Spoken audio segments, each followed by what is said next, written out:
So, hey guys, welcome to the session of Target Olympiads.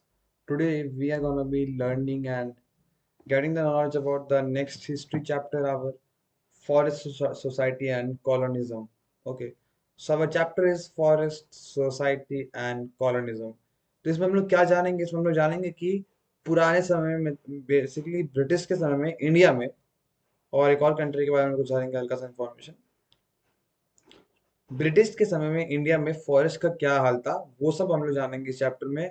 Forest society and colonisation. तो start करते हैं chapter को बिना किसी देरी के। Let's start.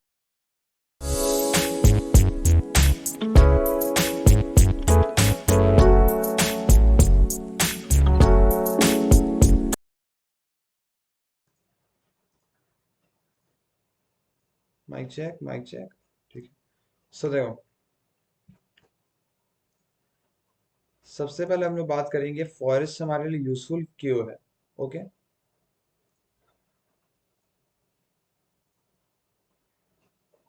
View page colour डाल देते हैं। कौन सा ये कलर सर है? थोड़ा रेडिश रखते हैं।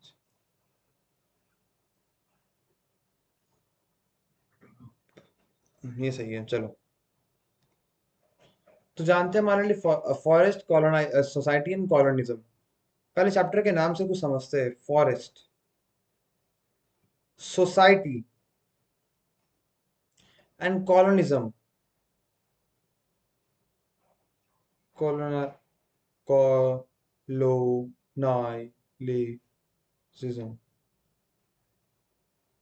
अब ये चैप्टर कहना क्या चाह रहा है, चैप्टर का हेडिंग पहले समझते हैं। हेडिंग का पोस्टमार्टम करते हैं, ठीक है। ओके, देखो, फॉरेस्ट कहता है हमारे को फॉरेस्ट के बारे में, मतलब फॉरेस्ट है क्या, फॉरेस्ट क्या है? जंगल। उस जंगल के बारे में समझना और समझना हमें सोसाइटी। उस जंगल में कौन सी सोसाइटी रहती है और उस जंगल से सोसाइटी को क्या मिलता है। सोसाइटी को जंगल से क्या बेनिफिट है, क्या डिसबेनिफिट कुछ नहीं है। उस फॉरेस्ट से सोसाइटी को क्या बेनिफिट है, हम लोग उस सोसाइटी की बात करेंगे। And colonialism, colonisation. कॉलोनाइजेशन मतलब सिंपली ये बता हमें समझना है कि वो जो सोसाइटी है उसमें कॉलोनी कैसे बन रहा था एंड फॉरेस्ट में क्या कॉलोनी था, वहाँ की चीजों को समझना है। तो समझते हैं, स्टार्ट करते हैं चैप्टर को, फॉरेस्ट सोसाइटी एंड कॉलोनाइजेशन। तो सबसे पहले इस चैप्टर में हम लोग पढ़ेंगे importance of forest resources. Importance, हाँ, छोटी छोटी बातों का वैल्यू नहीं दूंगा। मेन पॉइंट्स में ज्यादा बात करेंगे क्योंकि वन शॉट सेशन होने वाला है। ये सब वन शॉट में चलेगा। Okay, importance. इम्पोर्टेंस क्या है? तो भाई साहब, फॉरेस्ट का हमारे को इम्पोर्टेंस क्या है? पहला, फॉरेस्ट में सबसे पहले सोचो मन में कि फॉरेस्ट में मिलता क्या है। सबसे पहले हमें मिलता है फॉरेस्ट से वुड।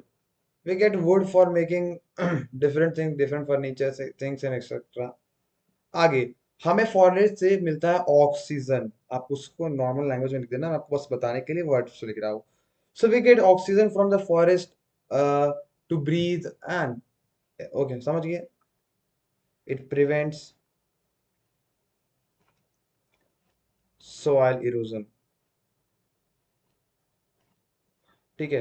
सो हमें फॉरेस्ट हमारा सॉइल इरोजन से बचाता है। देखो कैसे, ये है हमारा मिट्टी, ये रहा हमारा पेड़, ये रहा ऐसे ऐसे पेड़। तो जब पानी जाएगा तो ये मिट्टी को खींच के ले जाएगा, बट पेड़ क्या रहेगा, मिट्टी को पकड़े रहेगा एंड यहाँ पर सॉइल इरोजन से बचाया जाता है। तो फॉरेस्ट हमारे को सॉइल इरोजन से बचाता है एंड ये हो गया हमारा थर्ड पॉइंट।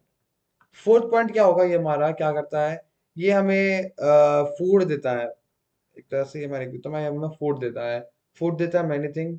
एंड ये क्या करता है, इकोसिस्टम को मेंटेन करता है। इकोसिस्टम को मेंटेनेंस का काम करता है। वर्ड्स में लिख देना अगर आपको स्कूल में आएगा लिखने के लिए तो। मतलब ये इकोसिस्टम को मेंटेन करता है, मतलब मेरा क्या हुआ, मतलब इसका ये कहना हुआ मेरा कि फॉरेस्ट से इकोसिस्टम मेंटेन रहता है, मतलब कि कोई एनिमल फॉरेस्ट के प्रोडक्ट को खाएगा, फिर डाई करेगा, फिर वो खाएगा। मान लो हर्बीवोर के फॉरेस्ट के प्रोडक्ट को खाया, वो जा रहा है। फिर कोई कार्निवोर उस हर्बीवोर को खाया। तो इस तरह से एक साइकिल चलते रहता है। एंड वो साइकिल क्यों चलता है, उसका स्टार्टिंग कौन है? उसका स्टार्टिंग एक ऑटोट्रोफी होता है एंड वो ऑटोट्रोफ है फॉरेस्ट। ठीक है, ठीक है। तो यही सब हमारे फॉरेस्ट की कुछ बेसिकली पॉइंट्स थी एडवांटेजेस की। और तो बहुत बहुत पॉइंट्स है, बट कितना लिखते जाओ, जितना भी लिखो कम है। ठीक है, एंड एक पॉइंट और लिख दो, इट ब्रिंग्स द रेन। ये फॉरेस्ट हमारे को पानी लाने में भी मदद करता है, बारिश करने में भी मदद करता है। Brings rain.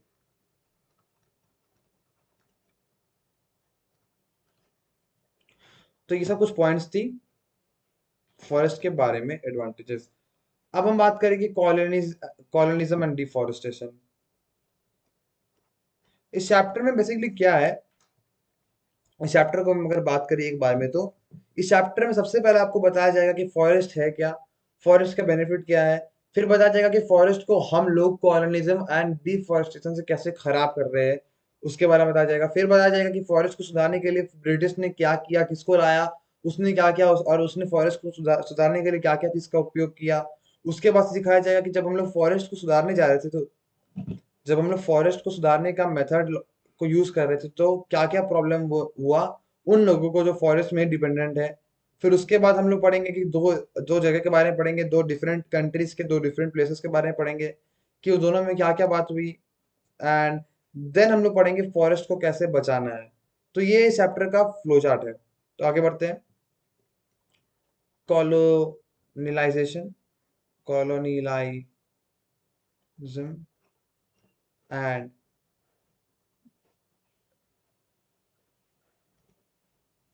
डिफॉरेस्टेशन। तो भाई साहब, people have been using forest for many things, okay. And people जब फॉरेस्ट को यूज करते हैं, तो फॉरेस्ट को खराब भी कर रहे एक तरह से। वो खाली यूज करते, मान लो पेड़ काटे, पेड़ को लगा दिए तो कोई प्रॉब्लम नहीं, बट वो पेड़ काट के उसे छोड़ देते हैं। And in this way they just do deforestation, okay. तो एक आंकड़ा है यहाँ पर, टोटली 1700 से है 1995 तक 13.9 million square kilometers of forest has been cut, and this amount of forest has been cut is the 9.3% of the total area, 9.3% of the total area on the earth। कितना बड़ा अमाउंट है। India India का खुद ही size है 3.28 million square kilometre, ठीक है। India का size कितना है, 3.28 मिलियन स्क्वायर किलोमीटर, और ये हम लोग ने 1700 से 1995 तक 13.9 मिलियन स्क्वायर किलोमीटर को काट दिया है, जो कि 9.3% ऑफ द टोटल वर्ल्ड है। ये सोचो कितना बड़ा अमाउंट है। आगे बढ़ते हैं, कलर चेंज करते हैं, थोड़ा सा बोर हो जाएगा। चलो देखो, सो अगला है reason behind the deforestation. Reasons, इन इसका इसका होने का रीजंस क्या है, इसका होने का रीजंस क्या है,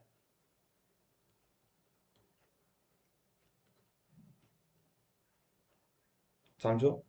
इसका रीजन क्या है, पहला पॉइंट में लिखते हैं हम लोग कि इसका पहला रीजन है कि हम लोग को जो ब्रिटिश रूल थे, वो पहले फॉरेस्ट में ध्यान ही नहीं दे रहे थे। मतलब वो जो भी कंट्री को रूल कर रहे थे, जैसे यहाँ पर ब्रिटिश थे, वो जब इंडिया को रूल कर रहे थे, तो वो नेग्लेक्ट कर रहे थे। Forest were unproductive according to the imperialist power. मैं जिसको कॉपी कर लेता हूँ एनसीईआरटी के लाइन को, ओके। फॉरेस्ट वर अनप्रोडक्टिव, फॉरेस्ट वर अनप्रोटेक्टेड, फॉरेस्ट को प्रोटेक्ट नहीं किया जा रहा था अकॉर्डिंग, किसके,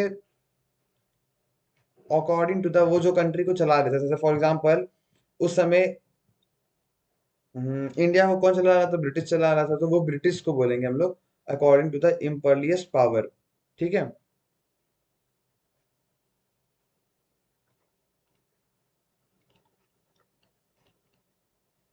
इन आवर के इम्पीरियलिस्ट पावर क्या हो गया, ब्रिटेन हो गया। और इंडोनेशिया का इम्पीरियलिस्ट पावर क्या हो गया, डच हो गया। वो आगे बताएंगे आपको। सो फॉर एग्जाम्पल मैं इंडिया में बात करता हूँ, ब्रिटिश थे, वो जब स्टार्टिंग में इंडिया में आए थे, तो वो उसका काम क्या था, सिर्फ फॉरेस्ट को डिस्ट्रक्ट कर रहे थे। वो सिर्फ फॉरेस्ट को डिस्ट्रक्ट कर रहे थे और फॉरेस्ट का वेस्ट कर रहे थे, डिफॉरेस्टेशन कर रहा था, वो फॉरेस्ट को कुछ बचा नहीं रहा था। अगला बात करते हैं एग्रीकल्चर। एग्रीकल्चर के लिए बहुत ज्यादा लैंड एंड एक बहुत बड़ा मेजर पॉइंट है फॉरेस्ट का डिस्ट्रक्शन के लिए, ओके।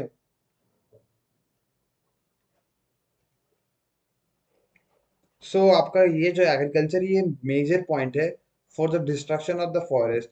फॉरेस्ट का डिस्ट्रक्शन के लिए एग्रीकल्चर मेजर पॉइंट है। फॉर एग्जांपल आप देख रहे हो कि जंगल है, ये जो जंगल है, जंगल का ह्यूज अमाउंट ऑफ जंगल को काट दिया जाता है सिर्फ और सिर्फ खेती करने के लिए। सिर्फ और सिर्फ खेती करने के लिए, तो एग्रीकल्चर एक मेजर पॉइंट है। अगला हम बात करें तो रेलवेज की। जो मैं लिख रहा हूँ यहाँ पर, ये आपका नोट्स बिल्कुल भी नहीं है, ठीक है। ये नोट्स नहीं है आपका, मैं आपको बस एक्सप्लेन कर रहा हूँ। आपको सिर्फ और सिर्फ एनसीईआरटी से पढ़ना है। रेलवेज, ठीक है। रेलवेज क्या है? रेलवेज को बनाने के लिए ब्रिटिश क्या करते थे, देखो। रेलवेज के लिए ट्रैक्स होता है, ट्रैक्स होता है, लंबा लंबा ट्रैक्स होता है, हाँ। अभी जो ट्रैक्स होता है उसमें जो ये रखा था स्लैब, आप देखोगे ट्रैक्स में कुछ ऐसा ऐसा करके रखा रहता है, ठीक है। अभी जो करेंटली रहता है वो रहता है सीमेंट का। नाउ, नाउ ये सब रहता है आपका सीमेंट का। But but at that time,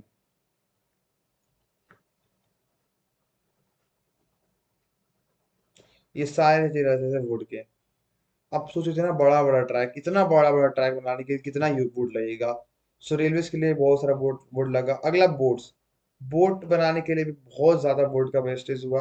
and ये सारी चीज डी डिफॉरेस्टेशन में अपना सहयोग कर रहे थे, मतलब जो भी है, समझ रहे हो। आगे बात करते हैं कमर्शियल फार्मिंग। फार्मिंग तो मैंने बता ही दिया है। टी कॉफी प्लांटेशन भी एक कारण इसका था। यही है, मैं आप सब तब समझ ही रहे होंगे। Tea coffee plantation, tea coffee को उगाने के लिए बहुत ज़्यादा फॉरेस्ट को काटा जा रहा था, क्योंकि टी इस समय बहुत फेमस हो गया था एंड सबको टी पीना था, तो समझ रहे हो ना। फॉरेस्ट था, फॉरेस्ट काट काट के सब टी प्लांटेशन कर रहा था, वही सब है। एंड अगला हमारा लास्ट पॉइंट है आदिवासी की बात करते हैं। आदिवासी, तो देखो, ये जंगल,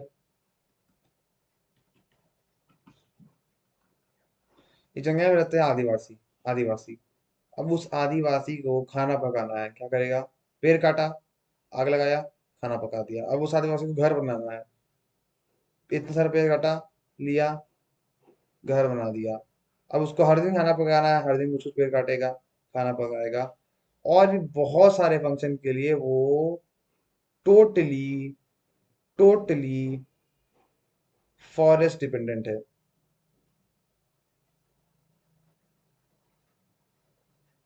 वो टोटली फॉरेस्ट डिपेंडेंट है, एंड दैट्स व्हाई ये भी इसका एक कारण में आता है। बट ये बहुत मेजर कारण नहीं है, बट ये भी था। अब हम बात करते हैं मेन मुद्दे में, rise of the commercial power forest in India.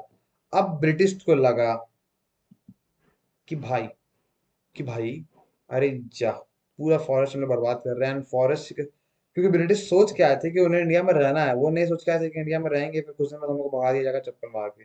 वो सोच के आए थे कि उन्हें इंडिया में रहना है और इंडिया उनको, उन्हीं को इंडिया को डेवलप कराना और इंडिया में राज करना है हमेशा।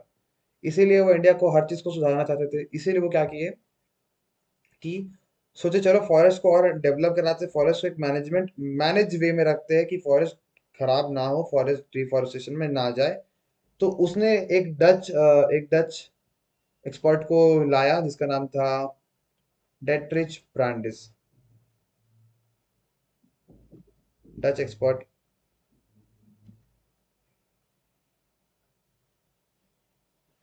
डेट्रिच ब्रांडिस, DIETRICH BRANDIS।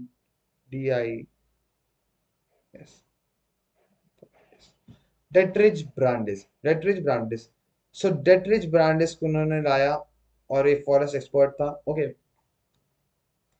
सो डेट्रिच ब्रांडिस ने सबसे पहले अपना 1864, ठीक है, 1864 में बताया। 1864 में क्या किया उन्होंने? इंडियन फॉरेस्ट एक्ट लाया। ये इंडिया का सबसे पहला क्या था? The first forest general inspector of forest, okay. So he was the first general inspector of forest. So first general inspector of forest was Dietrich Brandis. उन्होंने 1864 में सबसे पहले इंडियन फॉरेस्ट एक्ट लगाया। ओके, इंडियन फॉरेस्ट एक्ट लगाया। उसके बाद उसने 1865 में भी इंडियन फॉरेस्ट एक्ट लगाया एंड कुछ बताया। एंड फाइनली एंड 1906 1906 उसने फॉरेस्ट रिसर्च सेंटर इन देहरादून बनाया। Forest research centre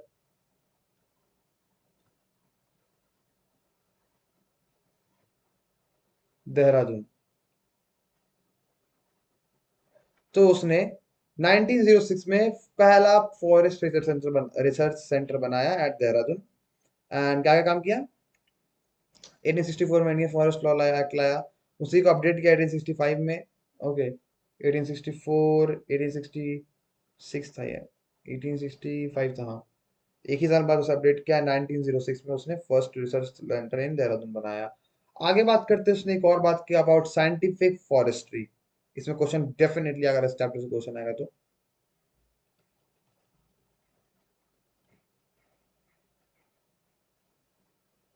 scientific forestry, उसने बताया कि अगर एक एरिया में डिफरेंट टाइप्स ऑफ पेड़ है, ये रहा है पेड़,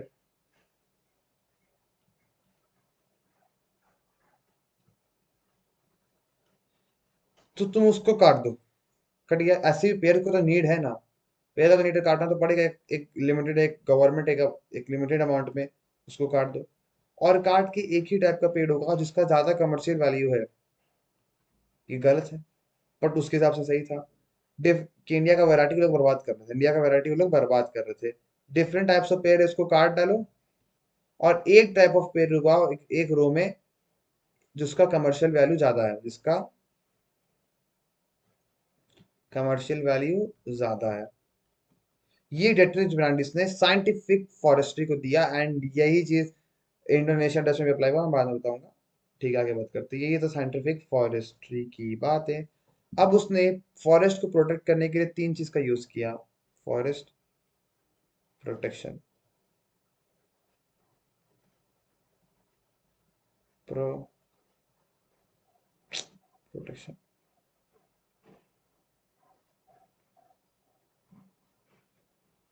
ठीक है। तीन चीज बना दिया and that was reserve forest, protected forest and the village forest, जो कि अभी भी है। Reserve forest, protected forest and the village forest. And वही सब काम चलते रहा। आगे बात करेंगे हम, ये सब जो इतना सारा रूल अप्लाई हुआ, मैंने बताया आपको for Indian forest law, INDIAN forest law के बारे में, जो कि 1865 में लगा था बेसिकली। देख लेते हैं 1865 होगा। ओके, सो जो 1865 में जो लॉ लगा था, फॉरेस्ट इंडियन फॉरेस्ट लॉ, इसके तहत कोई भी फॉरेस्ट में, जैसे इंडियन फॉरेस्ट है उसमें भी सिर्फ ब्रिटिश ऑफिसर्स आ सकते हैं। ब्रिटिश ऑफिसर का कुछ काम हो तो करवा भी सकते हैं फॉरेस्ट को, बट इंडिया के नॉर्मल लोग उसमें ऐसे ही नहीं जा सकते, बिना परमिशन के, बिना ग्रेजिंग भी नहीं करा सकते हैं, कुछ भी नहीं कर सकते हैं। तो इससे इफेक्ट क्या हुआ, इससे क्या प्रभाव हुआ, इससे इफेक्ट क्या पड़ा, इससे इफेक्ट क्या पड़ा? तो देखो, इससे इफेक्ट ये पड़ा, सबसे पहला इफेक्ट इसे पड़ा शिफ्टिंग कल्टीवेटर्स पे। सबसे पहला इफेक्ट इसे बड़ा शिफ्टिंग कल्टीवेटर्स में। वो क्या करते थे, एक फॉरेस्ट रहता था उसको पहले यूज करते थे, उसके बाद उसको जला देते थे। देखो, मैं पढ़ लेता हूँ वर्ड्स में, हाँ। So it greatly affected the day-to-day life of the shifting cultivators for the centuries. These cultivators used to cut the plants of the forest and burn the trees and slowly shed the ashes in the after the monsoon rain and they cultivate it. Simply वो पेड़ को काटते थे, पेड़ को काटते ही नहीं, मैं बोलूंगा पेड़ को काटते थे, कुछ यूज करते थे और जितना बचता था जला देते थे। जला दिए और अब बच गया ऐश। ऐश मानसून के बाद वो हट जाता था और उस ऐश बचने के बाद वहां पर वो कल्टीवेट करते थे। And that is the function of the shifting cultivation, cultivators, और उसको बहुत ज्यादा प्रभाव पड़ा, इफेक्ट। अगला ये नोमैडिक नोमैडिक ट्राइब्स में पड़ा प्रभाव। प्रभाव नोमैडिक ट्राइब्स में, उसको हम लोग नोमैडिक चैप्टर अगले चैप्टर में देखेंगे। 3, इसमें प्रभाव पड़ा आपको टिम्बर इंडस्ट्री में भी, ये बड़ा बात है। मतलब ऐसा कोई भी इंडस्ट्री जिसमें फॉरेस्ट का प्रोडक्ट का यूज है, ऐसा बहुत सारा इंडस्ट्री जिसमें फॉरेस्ट का प्रोडक्ट का यूज है, and that industry is known as the timber industry, and उन सभी इंडस्ट्री में प्रभाव पड़ा भी। आगे बात करते हैं हम लोग और कहाँ का प्रभाव पड़ा। तो वो हुआ आपका प्लांटेशन ओनर्स में।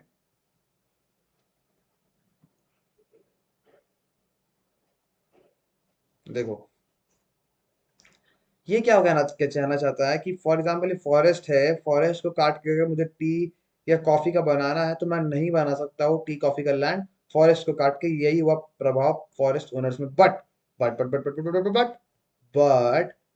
अगर ये काम चाहे तो ये ब्रिटिश के लोग कर सकते हैं, ब्रिटिश फार्मर कर सकते हैं ये सब काम, और इंडियन फार्मर उसके अंडर रह के काम करेंगे।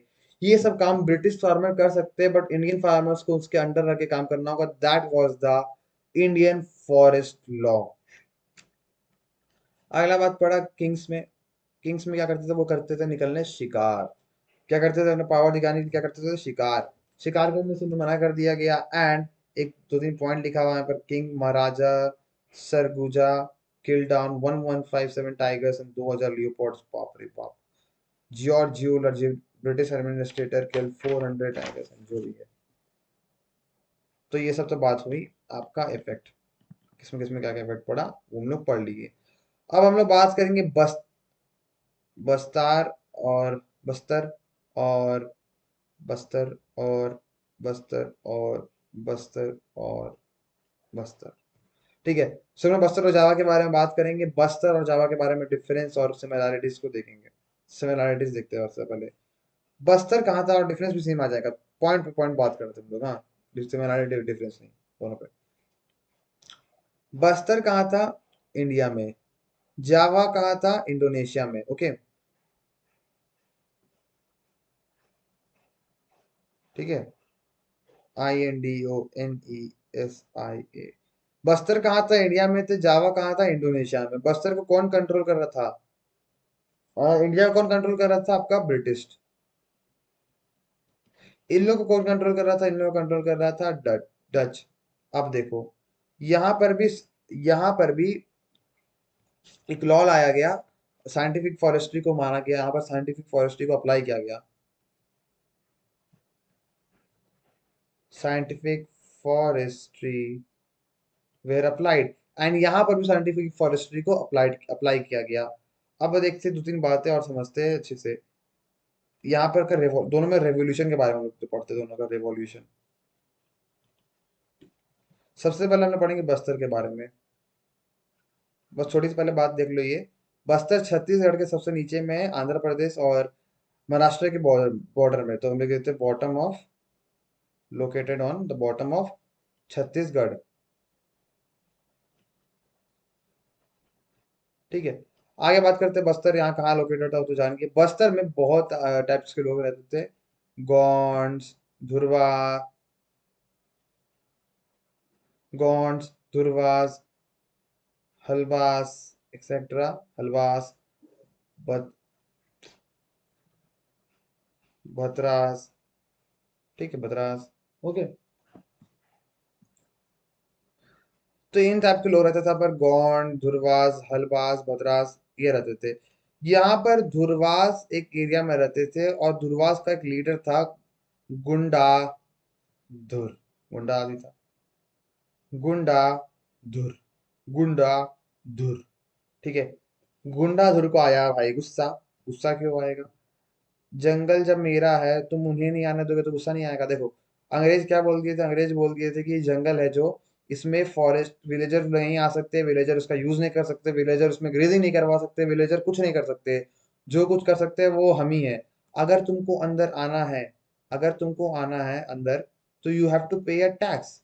अगर तुमको अंदर आना है तो you have to pay a tax, and that tax name as दंड और देवाशी, देव सरी, देवसरी, देवसरी, देवसरी। ठीक है, आया। अब सबको आया गुस्सा क्योंकि इंडिया को ना शिफ्टिंग कल्टीवेशन करने मिल रहा था इंडिया के लोग को, ना हंटिंग करने मिल रहा था, ना फॉरेस्ट प्रोडक्ट का यूज करने मिल रहा था। तो भाई दूरबास को गुस्सा आया, गुंडा दूर भाई गुंडा आदमी था, पगला गया। अब बोला कि अब छोड़ना तो है नहीं। वो लोग पूरा मैंगो तोड़ के बढ़वा दिए, मैंगो तोड़ के बढ़वा दिए, और मार्केट को लूट करना चालू कर दिए। Started looting markets. पूरा मार्केट में लूट दिया भाई, लूट देंगे, सब खत्म कर देंगे। मार्केट लूट दिए। ब्रिटिश ऑफिस में फायर लगा दिए, आंदोलन किए, रेवोल्यूशन किए, और बाजार लूट दिए, पुलिसमैन को मारे, एंड जो भी था सब हुआ। सो इस वर्क को टेम्पोरली रोक दिया गया, टेम्पोरली रोक दिया गया। एंड टेम्पोरली रोकने के बाद it was only after the protest the local government the project was stopped. Protest के बाद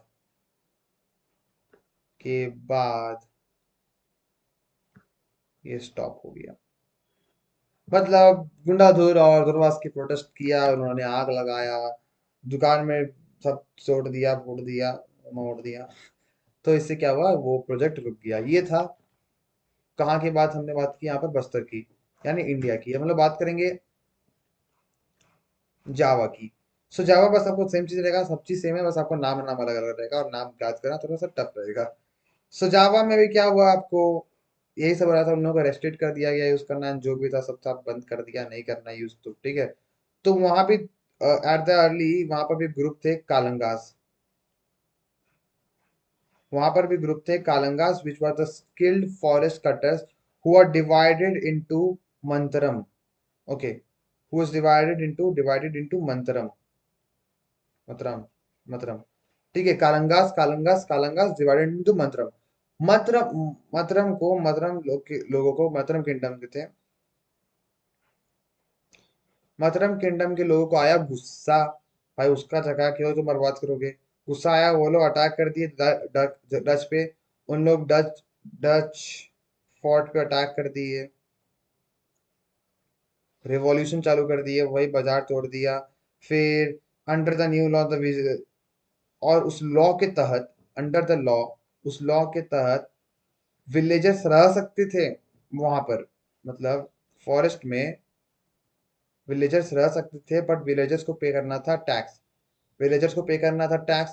अगर उन्हें टैक्स नहीं पे करना है तो उन्हें free of free of cost उनका लेबर करना होगा। लेबर करना होगा मतलब वो फॉरेस्ट रिलेटेड जितना भी काम है फॉरेस्ट रिलेटेड उन्हें करना होगा फ्री ऑफ कॉस्ट, तभी उन्हें टैक्स पे करने से मना होगा। अरे भाई अगर फ्री ऑफ कॉस्ट काम कर लिए, मान लो रह जाएंगे, तो खाना पीना कहाँ से लाएंगे। बात तो सही है ना, खाना पीना कहाँ से लाएंगे। इसलिए रिवॉल्यूशन किया कालंगास और मंत्रस मंत्रम मंत्र मंत्रम किंगडम ने, कालंगास ने। और ये रिवॉल्यूशन किया, और ये जो प्रोसेस था इस प्रोसेस को बोला जाता था, बहुत हैवी नाम है, मैं लिखते रहता हूँ, BLANDO, जेन। अभी खत्म नहीं हुआ है। DIENSTEN,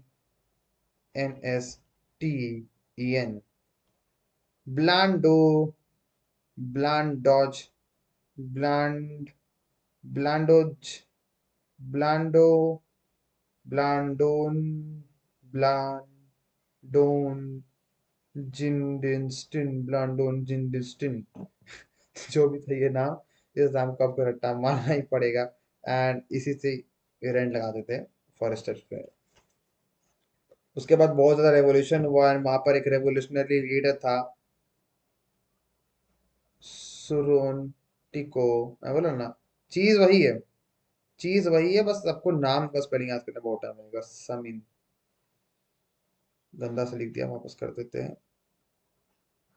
सुरोनटिको समीन, सुरोनटिको समीन, सुरोनटिको, सुरोनटिको समीन, सुरोनटिको समीन, सुरोनटिको समीन।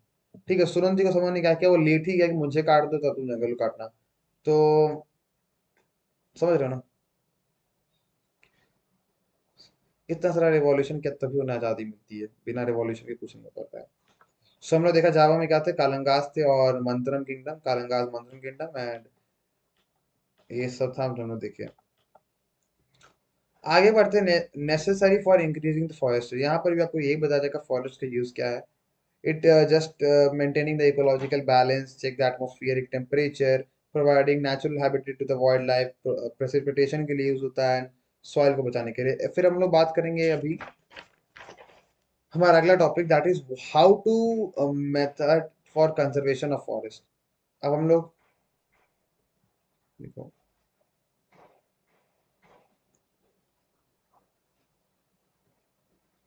अब हम लोग डिफॉरेस्टेशन की बात की, बहुत चीज की बात की, अब हम लोग बात करेंगे अफॉरेस्टेशन की। किसकी बात करेंगे हम लोग? बात करेंगे अभी अफॉरेस्टेशन की। ओके, सो अफॉरेस्टेशन में हमें क्या बात करनी है? हमें यह बात करनी है कि फॉरेस्ट को कैसे बचाए। तो फॉरेस्ट को बचाने का पहला क्या है कि तुम फॉरेस्ट को कट तो करना ही पड़ेगा यार, बहुत सारा बेसिक फर्नीचर है, पेपर है एंड थिंग्स लाइक दैट। तो कट करो, कट करो, but in a manner, but in a government के अंदर एक वो होता है कंजर्वेशन, एक मैनरफुल वे में कट करो।